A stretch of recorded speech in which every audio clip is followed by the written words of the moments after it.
क्या आप जानते हैं कि एक प्रमुख यूरोपीय बैंक अब सीधे क्रिप्टो ट्रेडिंग की पेशकश कर रहा है? स्पेनिश बैंक BBVA ने SGXFX के साथ मिलकर सिंगापुर में खुदरा ग्राहकों के लिए बिटकॉइन और इथेरियम ट्रेडिंग शुरू की है, जो 24/7 उपलब्ध होगी।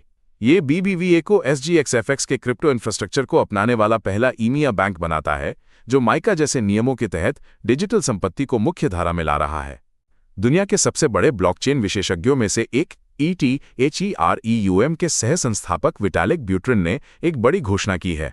उन्होंने हैशकी ग्रुप के डॉक्टर शाओ फेंग के साथ मिलकर Ethereum applications guild EAG launch किया है, जिसका उद्देश्य डेवलपर्स और संस्थानों को एकजुट कर इथेरियम नेटिव प्रोजेक्ट्स के विकास और वास्तविक दुनिया में उनके उपयोग को तेज करना है। ये पहल इथेरियम इकोसिस्टम को इंफ्रास्ट्रक्चर केंद्रित से एप्लीकेशन संचालित युग में ले जाने के लिए वैश्विक सहयोग का आह्वान करती है। एक $112 मिलियन की डील ने एक प्रमुख प्रेडिक्शन मार्केट के लिए US के दरवाजे फिर से खोल दिए हैं।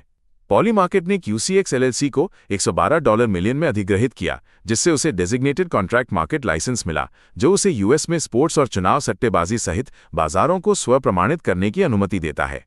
यह कदम 4 साल के प्रभावी प्रतिबंध के बाद आया है और अब यह मंच US में $10 बिलियन के मूल्यांकन लक्ष्य के साथ विस्तार के लिए तैयार है, हालांकि इसे कल्शी जैसे प्रतिद्वंद्वियों से कड़ी प्रतिस्पर्धा का सामना करना पड़ेगा।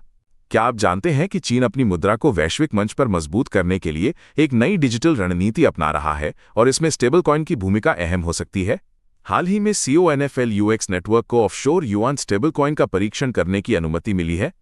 स्टेबल कॉइन फिएट करेंसी से जुड़े डिजिटल टोकन होते हैं जो तेजी से और कम लागत पर लेन देन में मदद करते हैं।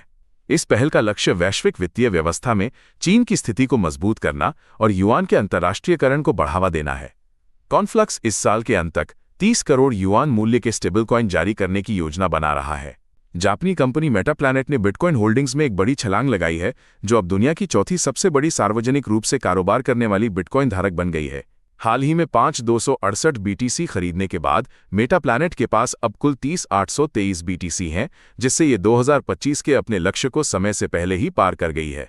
कंपनी ने तीसरी तिमाही में राजस्व में 115.7% की वृद्धि दर्ज की है और 2027 तक कुल बिटकॉइन आपूर्ति का 1% हासिल करने का महत्वाकांक्षी लक्ष्य रखा है।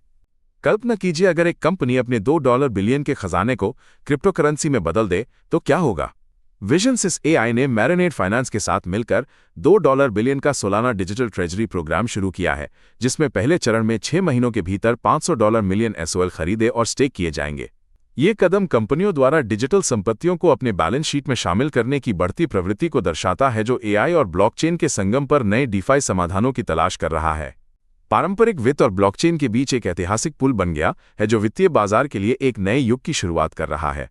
डॉयचे बॉर्स मार्केट डेटा जोड़ सर्विसेज ने चेनलिंक के साथ रणनीतिक साझेदारी की है, जिससे उसका multi asset class market data, जिसमें यूरेक्स और जेट्रा जैसे प्रमुख ट्रेडिंग स्थानों से वास्तविक समय की जानकारी शामिल है, डेटा लिंक के जरिए पहली बार ब्लॉकचेन पर उपलब्ध होगा।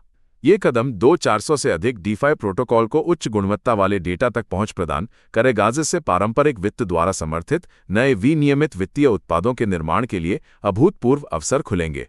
अमेरिकी ट्रेजरी ने एक ऐसा नियम बदल दिया है जिससे बिटकॉइन जैसी डिजिटल संपत्ति रखने वाली कंपनियों को अरबों डॉलर के संभावित टैक्स बोझ से बड़ी राहत मिली है। पहले कॉर्पोरेट वैकल्पिक न्यूनतम कर CAMT के तहत कंपनियों को अवास्तविक क्रिप्टो लाभ पर भी टैक्स देना पड़ सकता था, जो एक बड़ी चिंता थी। अब इस स्पष्टीकरण से माइक्रो स्ट्रैटेजी जैसी कंपनियों के लिए नियामक स्पष्टता आई है, जिससे वे बिना किसी डर के बिटकॉइन को अपनी बैलेंस शीट में जोड़ सकेंगी।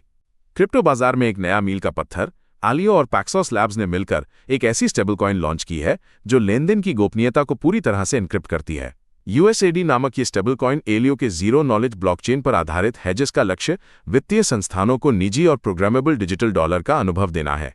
पारंपरिक स्टेबल कॉइन के विपरीत USAD वॉलेट पते और लेनदेन राशि को एन्क्रिप्ट करती है, जिससे संवेदनशील डेटा सार्वजनिक रूप से उजागर नहीं होता, जो संस्थागत अपनाने के लिए महत्वपूर्ण है। क्या आप जानते हैं कि एक नया स्टेबल कॉइन बाजार में आ रहा है जो सीधे एथेरियम और ट्रॉन जैसे दिग्गजों को चुनौती देने वाला है?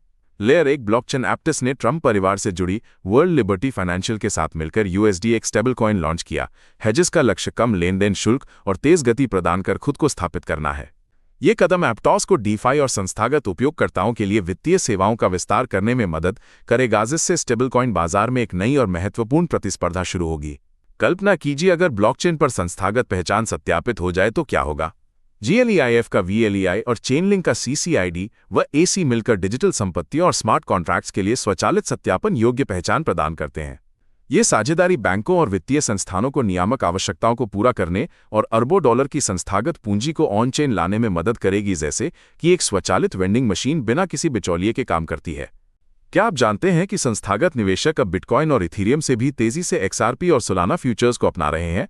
CME ग्रुप के अनुसार सोलाना फ्यूचर्स ने 5 महीनों में $1 बिलियन का ओपन इंटरेस्ट हासिल किया, जबकि XRP ने ये उपलब्धि सिर्फ 3 महीनों में हासिल की, जो इथीरियम और बिटकॉइन से कहीं ज्यादा तेज है। ये प्रवृत्ति डिजिटल संपत्ति बाजार में संस्थागत भागीदारी के विविधीकरण और परिपक्वता को दर्शाती है, जिससे मूल्य खोज और बाजार की तरलता बढ़ती है।